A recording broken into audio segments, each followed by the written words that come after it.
جو بھی حق بیان کرتے ہوئے مارا گیا ہے نا وہ سید الشہداء ہے.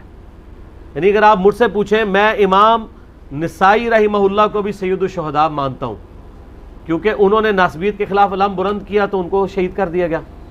ہر زمانے میں سید الشہداء گزرے ہیں.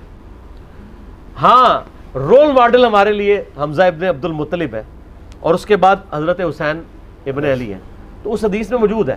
حتیٰ کہ جو صحیح مسلم میں حدیث ہے کہ قرب قیامت میں جب دجال نکلے گا تو ایک مؤمن کھڑا ہوگا اس کے خلاف اور وہ کہے گا تو دجال ہے، اور کہے گا کہ میں تو مردے کو زندہ کر رہا ہوں. حتیٰ کہ وہ اس کے دو ٹکڑے کر کے اس مومن کے دو ٹکڑوں کے درمیان لاش کے درمیان چلے گا اور دوبارہ اس کو یعنی جوڑ کے زندہ کرے گا اور کہے گا اب تو مجھے تو مان لے میں خدا ہوں. وہ کہے گا کہ نہیں تو دجال ہے، کیونکہ مجھے میرے نبی علیہ السلام کی حدیث پہنچی ہے. اتنا بڑا وہ کرامت دیکھ کے بھی نہیں مانے گا. کرامت بزرگوں کی جڑے بندے نے یہ استدراج جسے کہتے ہیں. تو جو اس وقت بھی کہ میں قرآن حدیث کو مانوں گا تیرے شعبتے نہیں مانوں گا، وہ شعبتہ پارٹی تو نہیں ہو سکتی، وہ علمی کتابی ہو سکتا ہے.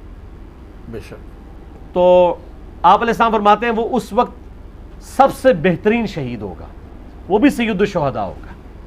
تو سید الشہداء ایک ٹائٹل ہے.